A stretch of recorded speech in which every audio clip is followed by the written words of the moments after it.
ouviu falar, eu vou apresentar da forma que eu gosto de apresentar. Então, a Ayurveda ela é a primeira medicina da Terra. Dizem que Brahma se lembrou do Ayurveda, porque ele já existia, né? Então, ele é um conceito da natureza. E então, não foi inventado ou criado por ninguém, mas esse Brahma, né? Ele se lembrou desse conhecimento, foi transmitido para ele. E aí a gente tem, né, nos nossos textos os sábios, né, que estudavam esse conhecimento, que foram recebendo e se conectando com essas informações e testando, né, cientificamente ao longo de milhares de anos. A gente coloca uma data aqui que o Ayurveda tem 5.000 anos, mas como ele foi lembrado, ele é muito anterior a isso, né? E ele chega até a gente nos dias de hoje através dos textos clássicos, principalmente, que a gente tem. São textos aí de 3.000 anos, 1.500 anos atrás, onde a gente tem muito dos ensinamentos compilados ali, né? E a gente pode se basear nisso para não se perder, para não perder o foco, né, da onde vem essa informação, e por isso a gente tem tanta segurança em falar sobre os conhecimentos que o Ayurveda traz, né, sobre as propostas que o Ayurveda traz, porque tá tudo ali, é só consultar. E também tem a linha que é mais técnica, né, que aí é uma questão mais assim, sabe, de geracional. Então, o pai estudava isso, passou para o filho, que passou para o filho, que passou para o filho.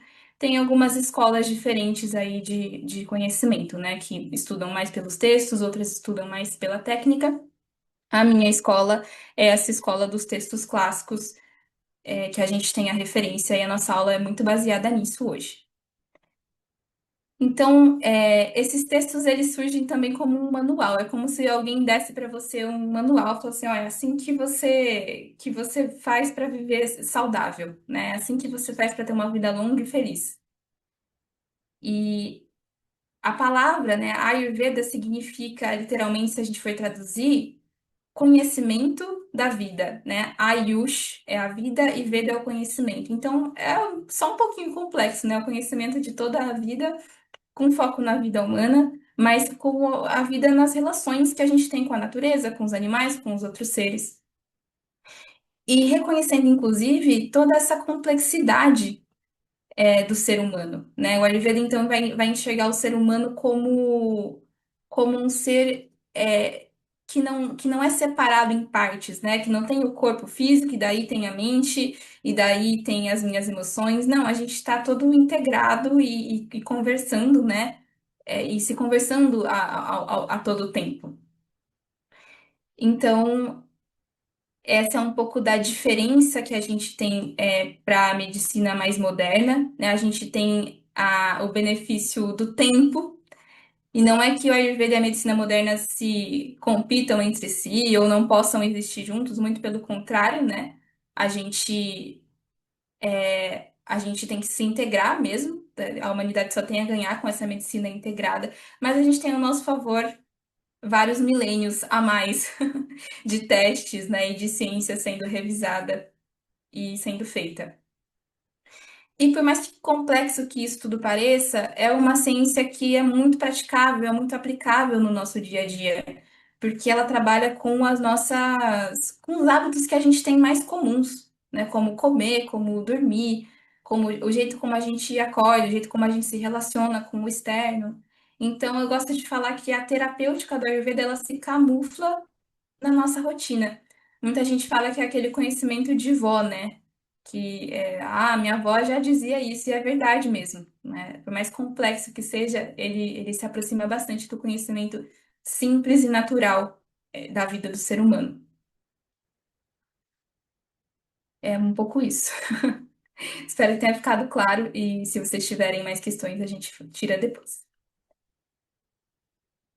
Então, entrando de fato na nossa aula de hoje, o que que é importante na Ayurveda como um todo, mas principalmente para hoje?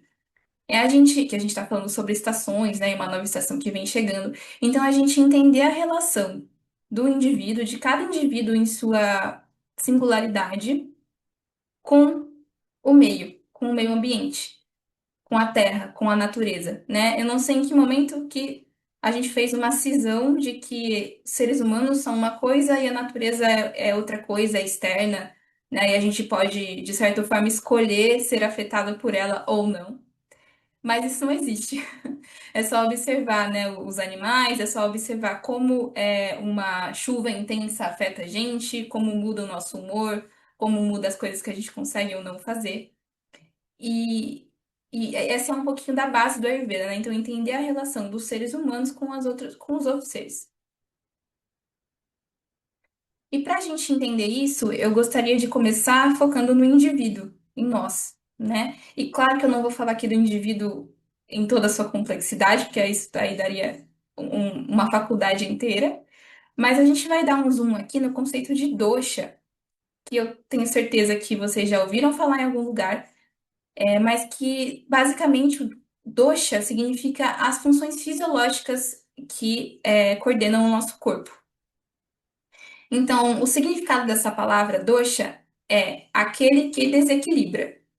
Ou seja, ele é feito para desequilibrar, ele é feito para dar problema, ele é feito para ser assim vulnerável aos movimentos externos.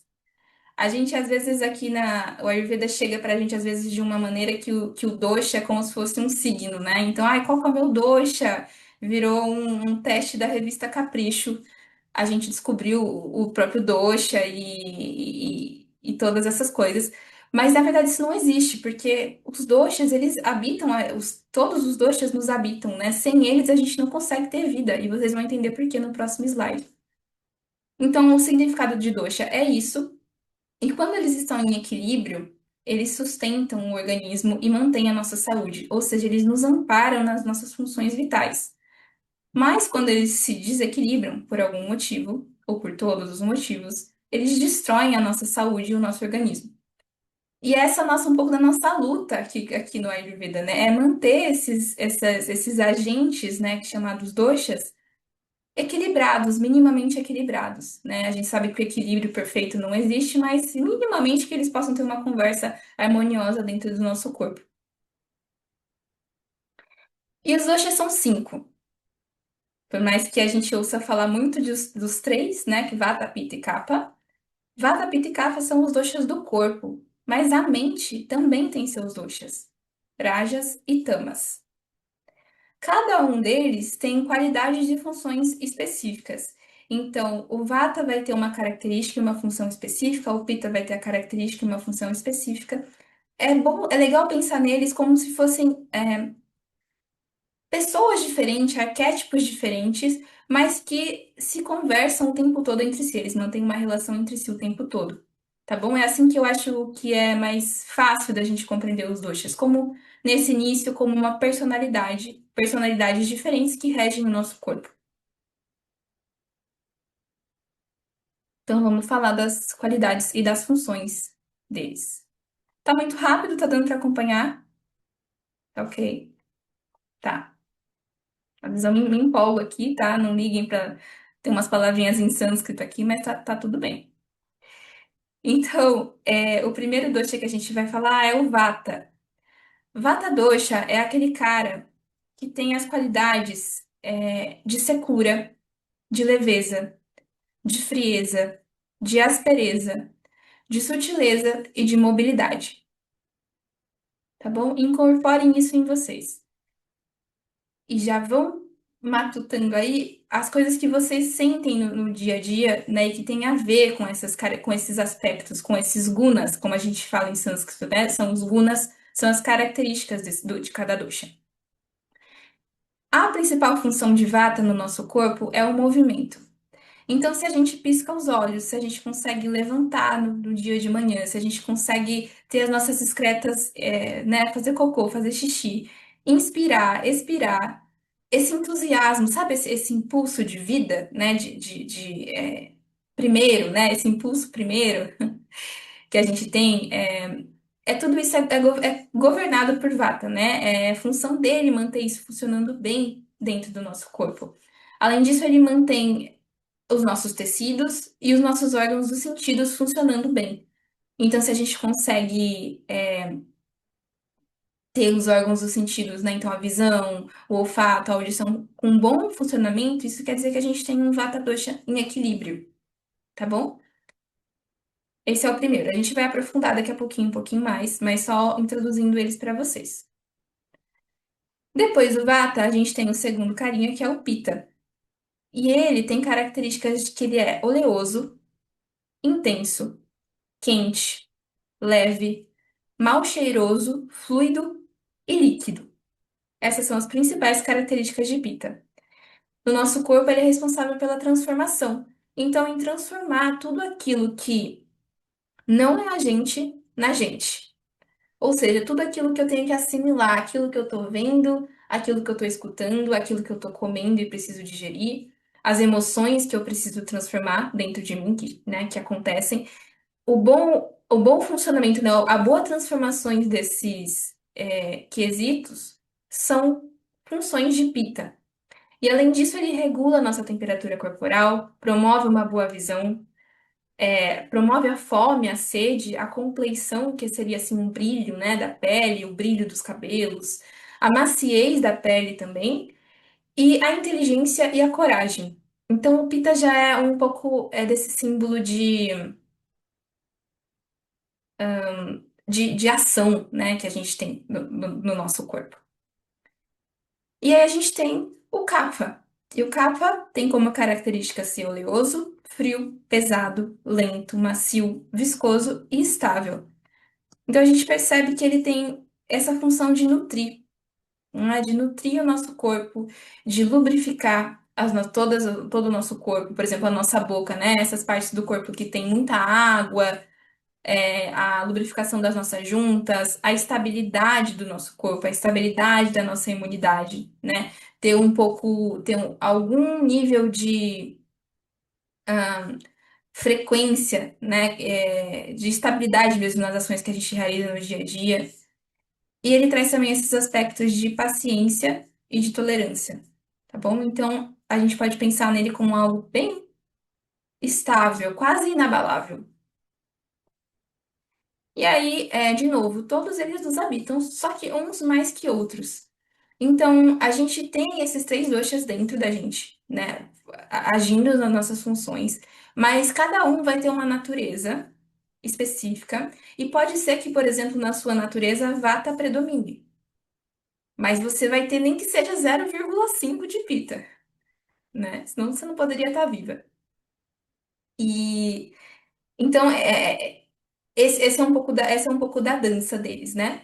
Tem gente que gosta de relacionar os doshas com os cinco elementos, e para mim isso funciona bem. Tem para algumas pessoas isso funciona é mais fácil de associar.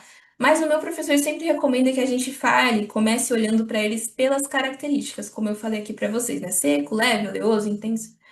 Mas se a gente fosse falar aqui dos elementos, a gente poderia associar Vata Dosha com éter e ar. Veja que ele é leve, veja que ele é sutil. A gente pode associar Pitta Dosha com fogo e água. Então, essa oleosidade, essa intensidade, né, o calor dele, a fluidez dele. E o Kapha Dosha poderia ser associado com água e terra. Justamente, né, a terra e a água que fazem aquela liga, né, o barro que da onde foram feitos os seres humanos, né, essa coisa mesmo de nutrição e de criação, que é muito de capa.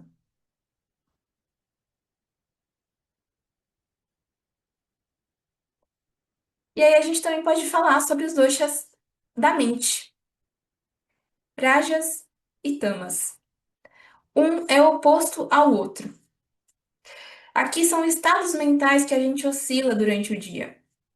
Rajas é aquele que vai comandar o nosso estado de agitação, de iniciativa, de motivação, aquele estado que é mais ganancioso, de eu consigo, eu posso, eu vou fazer.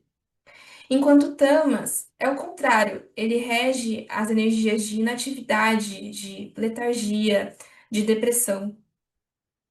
E entre eles tem um outro estado que se chama Sattva, mas ele não é considerado um dosha, porque justamente ele não é um desequilíbrio, né? Sattva é um estado equilibrado de mente, é o estado onde a nossa mente está vendo a realidade mais clara, mais próxima do que ela é. Então, um pouco do nosso trabalho do Ayurveda também é cultivar sattva, para que a gente possa enxergar o mundo e possa agir, viver nesse mundo com clareza, né? E mais conectado com a verdade do que com essas oscilações de rajas e tamas que a gente passa também.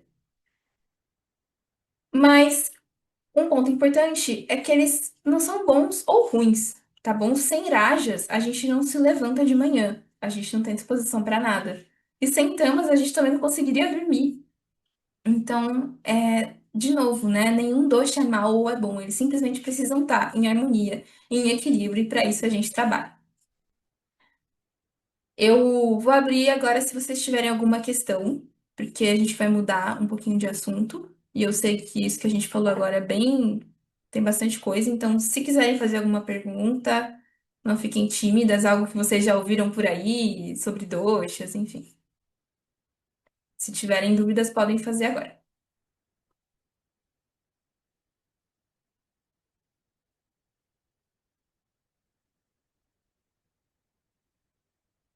Se não tiverem, a gente segue. Então, tô entendendo que é para seguir. A gente olhou o indivíduo e agora a gente olha o meio, a natureza. E como se manifesta o movimento da Terra nas estações que a gente tem no ano. A gente aqui no Brasil tem 4 estações bem definidas, ou mais ou menos bem definidas, mas no Ayurveda a gente tem 6 estações. Porque esse conhecimento, né, os textos trazem as 6 estações com referência ao clima da Índia. E na Índia tem estações, eles conseguiram perceber essa sutileza, né, para definir que são a cada 2 meses tem alguma mudança interessante acontecendo no tempo, tá bom? A gente chama esse movimento, né, sazonal de Ritucharya. Ritu significa um espaço, um intervalo de 2 meses, e Charya significa conduta. Então, basicamente, é a conduta das estações, o que que a gente deveria fazer em cada estação. E hoje a gente está aqui para falar especificamente do outono, mas eu vou só introduzir para vocês verem como é diferente isso, né? Então, as 6 estações são Shishira, que é o fim do inverno e é quando tá mais frio. Vasanta, que é a primavera. Grishma, o verão. Varsha, que é uma época de monções, é uma época onde chove muito, só chove. Sharad, que é o outono. E Hemanta, que é o início do inverno, um pouco menos frio que Shishira. Então, são essas as 6 estações. E vocês não precisam decorar nada disso, nem gravar esses nomes, mas eu quero que a gente entenda que na primeira metade do ano, então nos primeiros 6 meses do ano, do fim do inverno para o verão, e isso equivale também aqui no Brasil e para todo mundo, a gente está caminhando de uma estação fria para uma estação quente, óbvio. E aí a gente tem lá, no dia 20 de junho, né, a noite mais longa do ano. E depois dessa noite mais longa, que é o solstício, a gente começa então a ter dias cada vez mais longos, né? As noites vão ficando mais curtas e os dias vão ficando mais longos. Então a gente está indo do frio para o calor e do escuro para o claro. Porque a Terra, no seu eixo de rotação,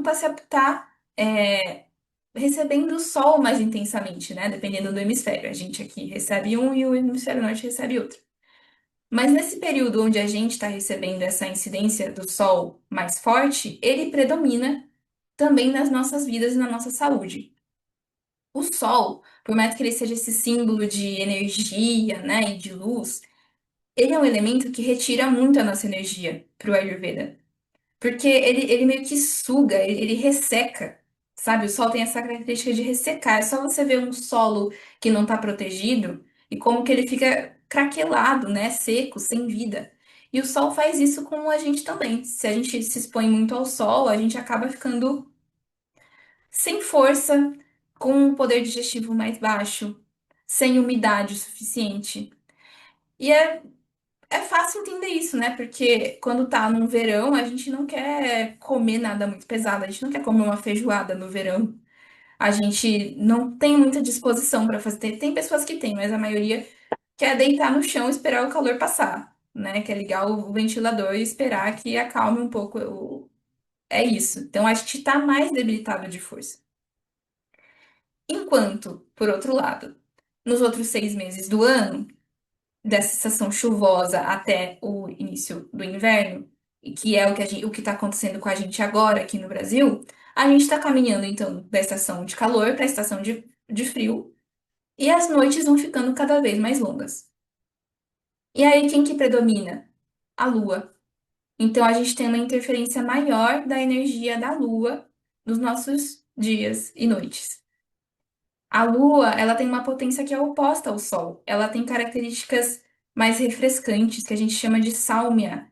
Essa característica de sálmia é uma característica de nutrição, de umidade, de frio, né? E então a Lua ela é mais gentil, vamos dizer assim, e ela nos nutre de energia.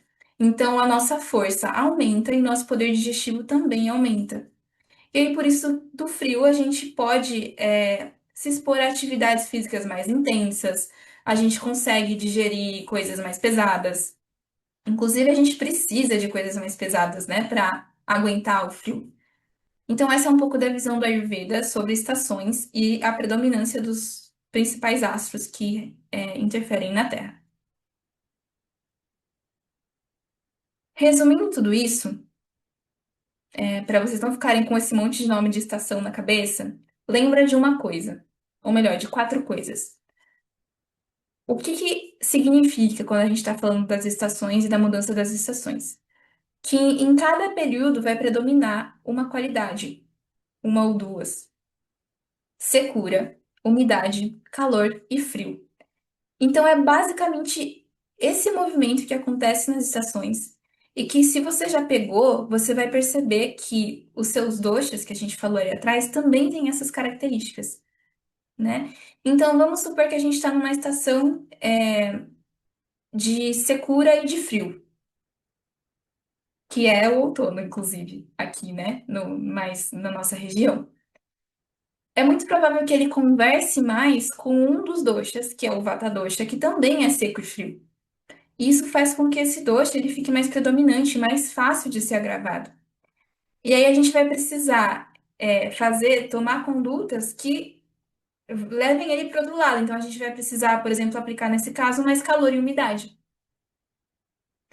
E aí eu convido vocês a pensarem um pouco como que vocês se sentem nessas condições, né?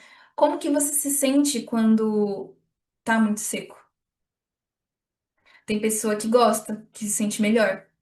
Tem pessoa que prefere umidade, que, nossa, parece que é revitalizado pela umidade. Tem pessoas que gostam mais do frio, que se sentem melhores no calor. Então, percebe que além de ter esse movimento acontecendo externamente na Terra, né? Também tem esse movimento interno e além disso, cada pessoa vai sentir de um jeito diferente por causa da constituição dessa pessoa. É uma pessoa que tem mais pita, mais fogo, né? Ela vai se sentir melhor no frio, provavelmente. Vai ajudar, né? Vai contrabalancear. E aí também tem um ponto que é como é que tá onde você mora?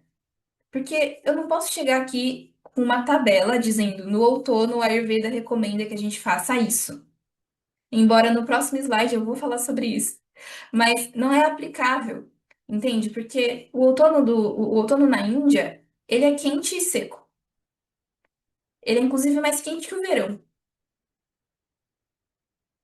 E o nosso outono, não. O nosso outono costuma ser fresco e seco, pelo menos aqui na região de São Paulo, onde eu acho que a maioria de vocês está agora, né? A maioria das vezes é fresco e seco. Mas, no momento, tá úmido, né? Aqui, pelo menos aqui na minha cidade, choveu a semana inteira. Foi muita umidade e isso afetou, de alguma forma, essa conversa interna dos meus doxas. Então, eu vou ter que tomar as medidas para lidar com essas condições que se apresentam, e não com uma tabela, que diz que no outono é isso, isso e isso. Entendem? É assim que fica mais claro para a gente se regular e se equilibrar, né? E equilibrar as nossas características, os nossos doshas, junto com as características da estação. E aí entra essa parte de que a observação atenta, ela é a chave aqui, né, no nosso estudo de Ayurveda.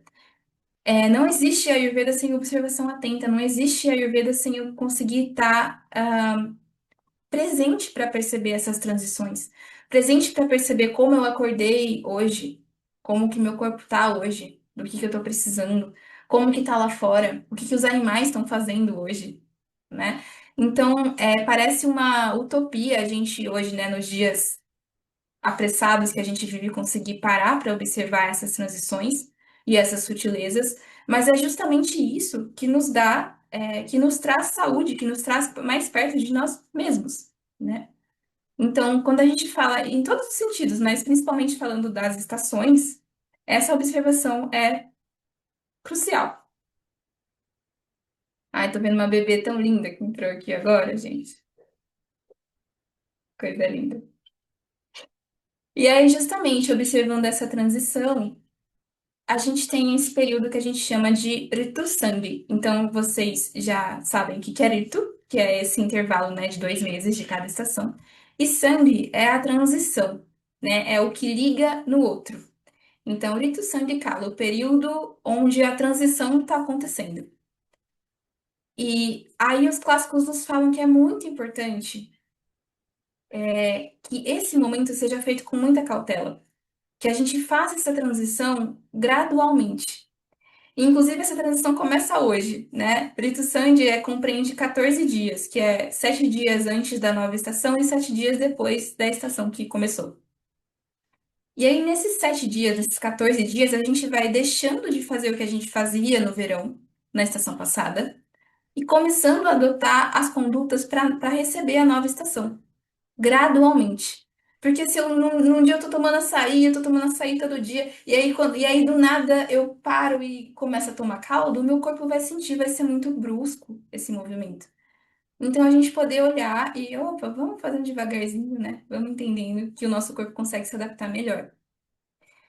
E aqui também a gente pode colocar um aspecto de ritualizar, né, esse momento, que é muito importante para o nosso corpo, para nossa mente entender que alguma coisa mudou, que alguma coisa está diferente agora, né? Pode ser assistir essa aula, fazer as suas anotações, pode ser acender uma vela, pode ser fazer uma fogueira com seus amigos, né? Mas de alguma forma, contar para você mesmo que você está passando por uma transição junto com a natureza fora.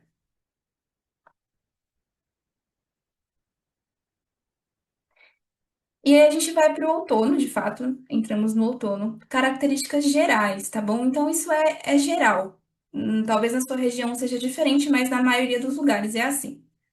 Então o céu tá mais limpo, aquele céu azul maravilhoso, né? Os dias são mais frescos, mas o sol ainda é forte. Então é aquela sensação que você vai pro sol, você queima e na sombra você fica com frio. As noites estão mais frescas e estreladas, lindas noites de outono.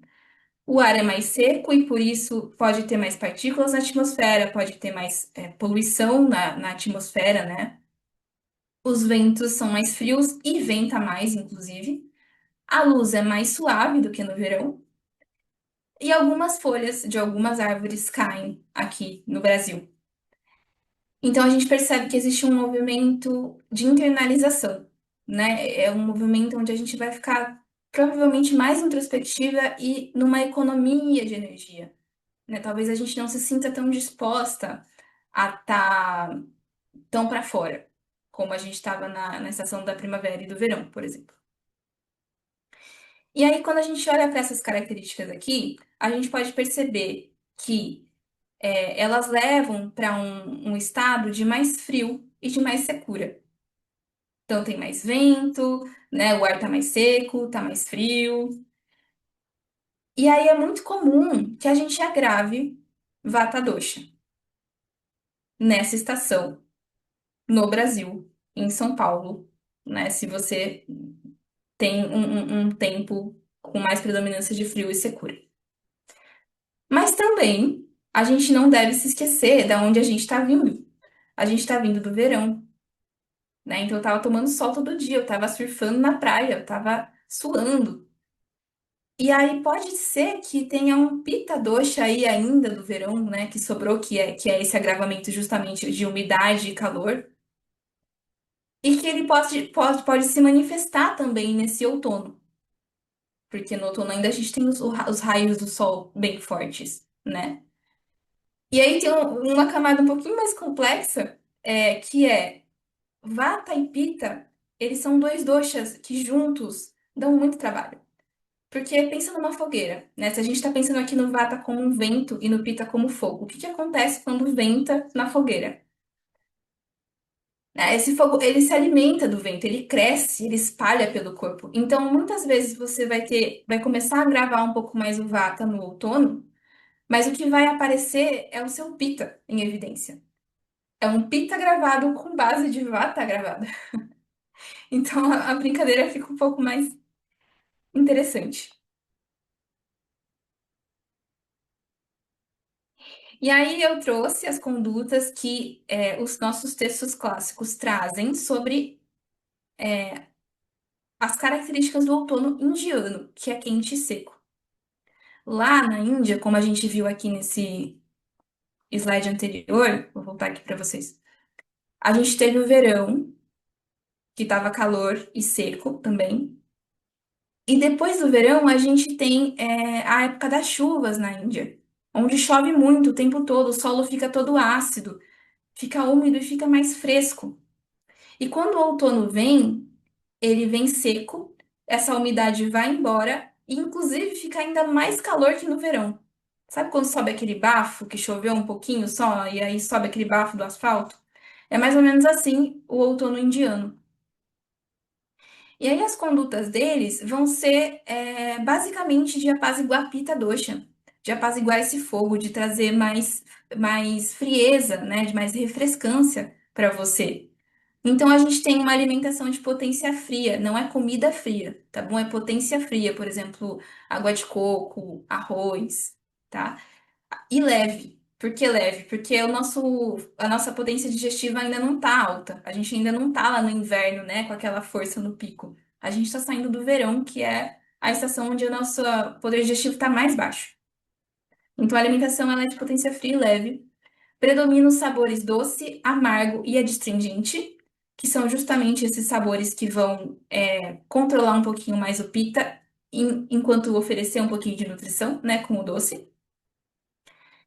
É, os alimentos que são mais indicados é o arroz vermelho. Isso aqui é real, tá, gente? Tipo, é muito acessível pra gente e tá nos textos clássicos ali de 1500, 3000 anos atrás como alimentos muito saudáveis para se consumir nessa época. Arroz vermelho, feijão moyashi ou azuki, que também é muito bom, açúcar e mel. São as indicações dos melhores alimentos. Se você consome lácteos, o ghee também é muito indicado nessa época. Para o comportamento, a gente gosta de aplicar na pele, ai que chiqueza, né, gente? Pasta de sândalo, vetiver e cânfora, porque são plantas que são refrescantes. Se você trabalha com óleos essenciais, você vai ter acesso a isso, né? O vetiver, o sândalo, eles são bem acessíveis. A cânfora, você pode fazer um óleo aí com essas plantas e aplicar na sua pele para se refrescar. A indicação é também de usar pérolas e roupas claras e bonitas que refletem a luz do luar. Então a gente vê esse empurrãozinho, né, que eles nos dão para estar mais em contato com a lua, que está inclusive ficando com a energia mais soberana agora, né, mais sobressaente do que da energia do sol. As pérolas são pedras refrescantes também. E passar as noites numa casa branca, tomando banho de lua. Na Índia a gente tem muitas casas assim, né? Que tem assim esse terraço. Aqui no Brasil a gente tem a laje, né? Pode tomar um banho de lua na laje. É muito bom para essa época. E é contraindicado se expor ao frio e ao sol extremos, né? Comer em excesso. Tomar iogurte no outono é completamente contraindicado para a Ayurveda, porque o iogurte ele é muito azedo, né? Ele tem uma acidez e ele bloqueia os nossos canais. Ele tem essa característica de ser muito pegajoso, né? E você com uma potência digestiva que não tá lá das melhores, o iogurte pode ser muito maléfico nessa época. Tomar cuidado com excesso de óleos e gorduras animais, bebidas alcoólicas muito intensas e é contraindicado dormir durante o dia. Tá? A Ayurveda é bem chato pra soneca, pra siesta, não tem não, tá, gente? Porque isso é você desligar o seu metabolismo no meio do dia, principalmente depois do almoço, né? Quando você tá digerindo tudo aquilo, vai bagunçar o Agni. Então, essas foram as condutas pro outono da Índia, tá bom? E agora eu trago as condutas pro outono de cada de cada uma de vocês, tá bom? Eu sei que a gente mora tudo aqui mesmo, meio que na mesma região, né, de São Paulo, mas se você sente que eu vou começar pelo Pita. Se você sente que seu Pita tá mais agravado nessa época do outono, né, que como a gente falou, são os dois doshas mais propensos a agravar, e o que que é sentir que o Pita tá agravado? Você vai sentir mais sede, mais queimação no corpo. A sua pele vai ficar de um tom mais avermelhado. Você vai suar mais, você vai ter mais fome. Você pode se sentir mais irritado e querendo, sabe, querendo ação, uma coisa muito impulsiva. São reflexos de que a gente está com o pita mais agravado. Alguns problemas de pele são bem relacionados à pita também. Então, se você nota isso no seu dia a dia, e essa energia de fogo mesmo e de azedo, sabe? A boca costuma ficar meio azeda também. A gente propõe então a dieta, a conduta muito parecida com o do outono da Índia. Tá bom? Então vai ser uma dieta, eu vou me repetir aqui. Vai ser uma dieta de potência fria e leve, aumentar o sabor doce, tomar bebidas refrescantes como a água de coco. A água de coco é um bálsamo, gente, que assim me salva tanto no verão principalmente, assim, eu sou outra pessoa com água de coco, assim, ela é muito potente para refrescar, para nutrir, né, para ter essa energia até meio de lua, assim. A gente deve evitar álcool, frequentar locais frescos, aplicar aquelas pastas que a gente já comentou e vestir as cores suaves, como branco, verde e lilás, de algodão ou seda. Aqui é só coisa refinada, não tinha nada de microplástico e nada disso. Então, um pita gravado, ele pede mais frescor, mais secura e mais paz. Pita gravado quer paz. E se você se sente com vata mais agravado, ou seja, sintomas de vata agravado, você sente que seu corpo está rígido, você sente dores em diversas partes do corpo. Você sente que a sua pele está muito seca, o seu cabelo está muito seco, o cabelo pode estar caindo demais também. Você não tem muita constância na sua digestão e nas suas excreções. Então, pode ser que um dia você esteja com muita fome, no outro dia você já está sem fome, sabe? Você pode estar constipado num dia, com o intestino solto no outro. Essas irregularidades são sinônimos de vata gravado, na maioria das vezes. E no quesito mental, a gente já vai ter mais falta de foco, né? É muito leve, vai embora, sai voando, sabe? É um pouco essa sensação do vata gravado. E aí a gente vai querer uma dieta quente e úmida, alimentos quentinhos, mais untuosos. A gente vai querer aumentar os sabores doces, azedo e salgado, que são sabores que amparam o vata dosha. A gente vai fazer oleação mais frequente, aplicar óleo de gergelim morno na pele, fazer aqui um carinho. A gente evita jejum prolongado. Evita atividade física aeróbica intensa, então correr na esteira, pedalar, com esses sintomas vai piorar. A gente evita ficar acordado à noite. Claro, né, gente? Tem gente que trabalha à noite, tem gente que tem bebê. Então, assim, não é aqui eu tô dando o ideal para vocês. Eu tenho que dar o ideal. Mas você faz o que você pode, né? E ficar acordado à noite é um grande agravador de vata dosha. E a gente gosta de vestir vermelho, laranja e amarelo, que são cores mais solares, né, que contrapõem essa frieza de Vata. Então, a gente caminha numa terapêutica de mais calor, nutrição e conforto. Alguma pergunta?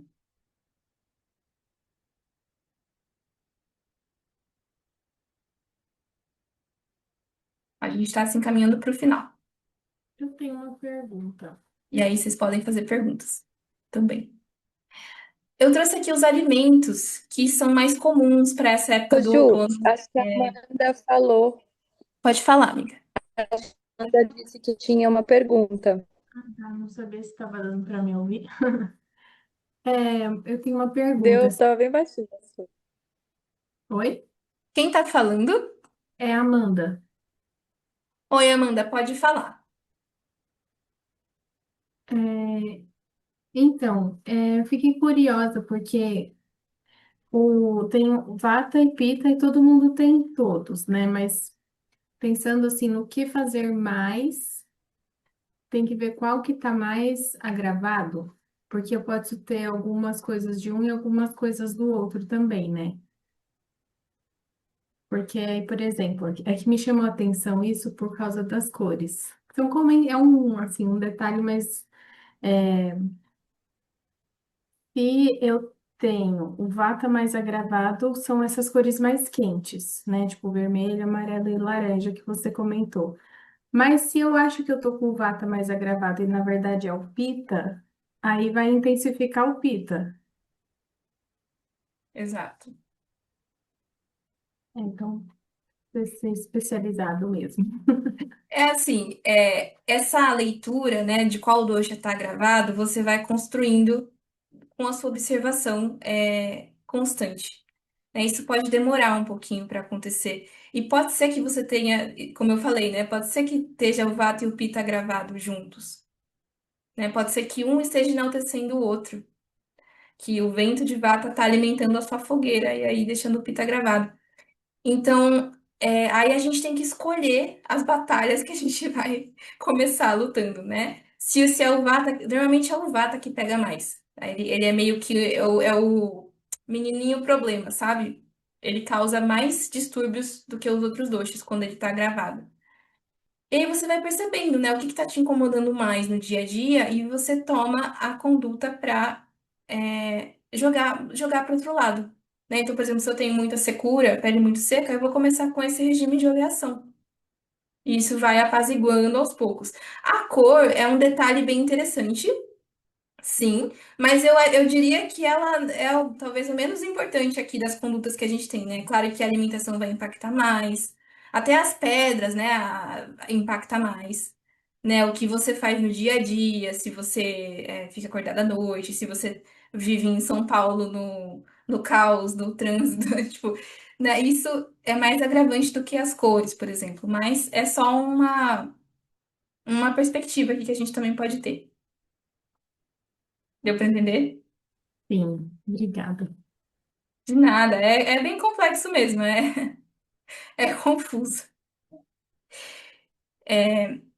Então, os principais alimentos que a gente tem nessa época aqui na nossa região são justamente aqueles que a terra, com toda a sua generosidade, traz, porque ela sabe que os seus filhos e os seus animais precisam mais nesse momento. Então a gente vai ter muita batata doce, mandioca, cará, inhame, beterraba, né? Essas raízes que são doces e que nutrem bastante, que deixam a gente ficar mais confortável no frio, que seguram o vata, tá? Abóboras, cabotiá, moranga. A gente tem frutas que são mais suculentas, como caqui, a mexerica. Alguns grãos, como milho, amendoim, castanhas de caju, estão mais em alta também nessa época, e folhas verdes como a couve, o almeirão e a escarola. E os preparos, né, que a gente costuma fazer, começa já a ser aqueles preparos de friozinho, né? Então, caldinho, assados, tortas, né, mais untuoso ali, mais gostoso, molhadinho, pinhão, né? Então, percebe que naturalmente a terra dá pra gente aquilo que a gente precisa. E o que ela mesma precisa, né? O que vai nutrir mais o próprio solo da terra naquele momento do ano. Então é uma conversa, assim, é uma dança muito bonita e que hoje a gente se desconectou um pouco, né? Porque a gente tem comida, a gente vai no mercado, a gente compra o que a gente quer lá. Sempre tem batata doce, sempre tem comidas, inclusive, de outros países, né? E por isso que o Ayurveda ele ressalta bastante essa questão de comer os alimentos o mais local possível. Porque aí você vai ver, você vai na feira e você encontra os alimentos daquela estação, né, que o produtor tem. Então, isso é uma coisa também interessante da gente observar. E aí eu quis dar para vocês, um panorama das condutas que a gente pode ter sempre para estabelecer nossa saúde, independente se é outono, independente do dosha que está gravado com você aí, ou do que está diminuído. Essas condutas, elas são interessantes para a gente levar sempre, para manter a nossa saúde, para manter aquele estado sátivico da mente que eu comentei, né? Aquele estado de mais clareza, aquele estado que não oscila tanto para os extremos de atividade e inatividade, para a gente estar mais próxima da verdade, né, e de nós mesmos. Então, a alimentação, o que é sempre recomendado que a gente coma, independente, né? São alimentos saudáveis de sempre, dizem os textos clássicos, né? O arroz vermelho, o feijão moyashi e azuki, o açúcar, a uva. A uva, para Ayurveda, é a melhor fruta que tem. O gengibre e o óleo de gergelim. Não tem tempo ruim para esses daí. Sempre pode comer. Sempre comer quando você estiver com fome. E aí tem essa trabalho da gente saber perceber o que que é fome e o que que não é fome, né? E o Ayurveda, ele enfatiza muito comer com fome, porque se você come sem fome, seu corpo não está pronto para receber. Vai digerir mal, vai gerar toxina, vai gerar doença, potencialmente. Refeições quentinhas e untuosas são sempre bem-vindas, aquelas que têm mais compatibilidade até com a temperatura do nosso corpo. 3 refeições ao dia é mais que suficiente, tá bom? Na visão do Ayurveda, a gente não come muitas vezes ao dia, a gente não belisca, porque isso também deixa o nosso corpo meio louco, sabe? Ah, mas comeu, ele tá comendo de novo e ele não tem tempo para digerir. Então, a gente sempre coloca esse ponto de 3 refeições ao dia como algo saudável a ser cumprido. E incluir as diversas especiarias que a gente tem aí nas nossas vidas. Essas condutas, tá, gente? Elas são, assim, não vamos considerar uma pessoa que tá doente, não vamos considerar uma pessoa que tá passando por uma situação específica, uma pessoa muito idosa, uma criança, uma mulher grávida, tá bom? A gente considera que as pessoas que estão no seu normal, assim, no seu momento mais normal de vida, vamos dizer. A gente também olha para o pilar do movimento, então, sempre interessante a gente manter essa constância de atividades físicas, pelo menos 30 minutos por dia.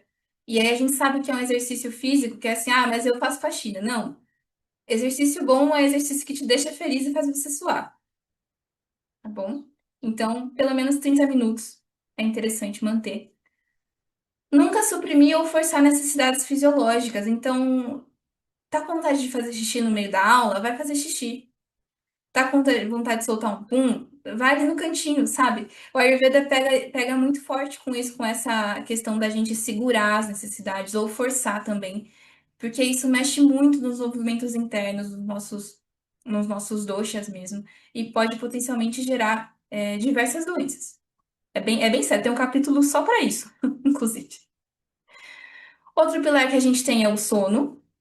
Então, a gente não indica fazer soneca, como eu já disse, principalmente depois do almoço. A única exceção é no verão, porque no verão tá muito quente. E aí a gente, antes do almoço, sabe, aquela sensação de, nossa, só tô existindo. Aí é um pouco indicado que a gente faça uma pausa e pode fazer um soninho, assim, de monge. Mas não com o seu edredom, com o seu ursinho de pelúcia, só um descansinho, sabe? E a gente cuida também do nosso anoitecer, né? Para ter uma boa noite de sono, a gente evita coisas que são muito intensas à noite. Fazer um exercício físico muito puxado, ter conversas muito intensas, né? Estar exposto a muitas luzes, comer muito tarde, tudo isso que vai interferir na qualidade do nosso sono. E por último, mas não menos importante, o pilar, são 4 pilares aqui, né, gente? Básicos assim da saúde, tem muitos mais, mas a gente resume aqui e pode ir colocando os outros pontos neles, né? O nosso estado mental, então a gente cuida dos extremos, né? Lembra do Rajas e do Tamas, cuida para não cair muito nas extremidades de um ou de outro, né? Cuida dos lugares que você frequenta, das coisas que entram em contato com você o tempo todo através de televisão, mídia, Instagram, música, pessoas que você não quer mais cultivar na sua vida, né? Meu, aquilo fica ali como uma sujeira mental e acaba abalando também a nossa saúde. Sempre a gente deve agir de boa fé, Eu gosto muito dessa frase que os clássicos trazem, de que os nossos amigos a gente honra com devoção e os nossos inimigos a gente se afasta. Né? A gente não precisa falar mal na internet, não precisa fofocar para vizinha, a gente se afasta. Então, esse agir com boa fé do Ayurveda eu acho muito interessante. E os conceitos básicos, né, gente? Não ser sincero, não roubar, não matar, é um pouco daquilo que a gente tem em outros textos sagrados também. E cuidar do nosso pensamento, da fala e da ação. O Ayurveda vê esses três pontos com muita relevância, né? O pensamento, por mais que ele seja muito sutil e hoje em dia a gente não colha mais tantos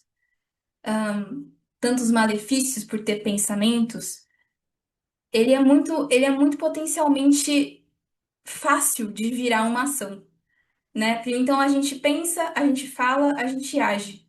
É quase que dá para ver uma ordem, né? Se eu tô pensando, eu falo, e se eu falo, eu posso agir. Então a gente toma bastante cuidado com isso. E claro que não é controlar o pensamento, ninguém consegue controlar o pensamento, mas é escolher o que você alimenta, né? E com esse filtro do que eu disse ali, do que entra em contato com você, a gente pode ter mais harmonia nessa questão. Condutas para sempre. E para terminar e abrir para algumas perguntas, eu não posso deixar de falar dos tempos modernos que a gente vive hoje. Então, será que a gente vive um outono puro? Será que a gente vive, com certeza não, na natureza pura? Eu conheço pessoas que falam: ah, mas eu não vou suplementar, eu não vou tomar nada, meu corpo dá conta sozinho, meu corpo nasceu para dar conta disso que eu tô passando. E assim, isso é um pouco inviável nos dias de hoje, porque nada é puro. A gente tem, por exemplo, várias ações que nós mesmos fazemos, né, que causam alterações do tempo e que tornam o tempo muito imprevisível, inclusive, né? Um outono que começou com chuva e frio. O outono sempre foi seco, né? Chuvas que devastam, inundam tudo. As cidades cada vez mais compactadas, né? Mais concretadas, rios concretados por baixo das cidades. É claro que vai dar ruim, sabe? Então, tem essas questões que a gente construiu, né? Monoculturas, o que a gente escolhe cultivar, né? O modo de vida como a gente vive, cada um, né? Individualmente, vai transformando essa natureza que muitas pessoas gostam de falar que estão mais próximas. E sem falar, por exemplo, eu não tenho nada contra ar-condicionado, tá bom? Mas é um exemplo muito interessante para a gente entender. Eu tô num verão de 40 graus, mas no meu carro o ar-condicionado tá ligado, na minha casa tem ar-condicionado, no meu trabalho tem ar-condicionado.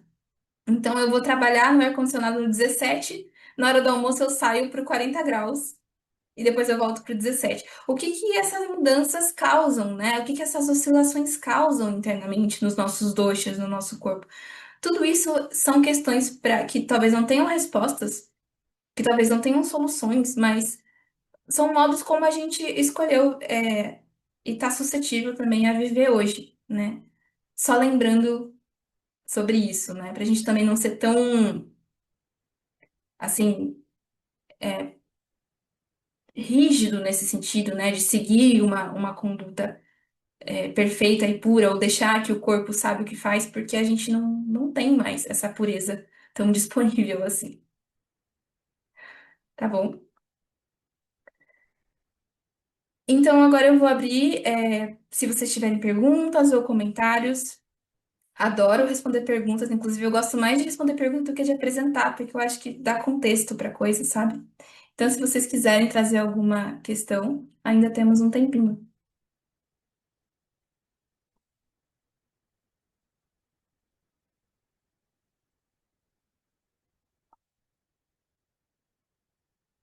Deixa eu ver o chat, se alguém falou alguma coisa. Ah, vocês estão agradecendo, muito obrigada. Qualquer uva, sim, principalmente a uva passa. Sim, é bem interessante, né? A uva passa é uma das frutas mais indicadas pelo Ayurveda, porque ela é muito nutritiva. Ela tem um potencial de rejuvenescimento mesmo das nossas células. É bem interessante. E a uva passa, como por ela ser passa, ela concentra ali, né?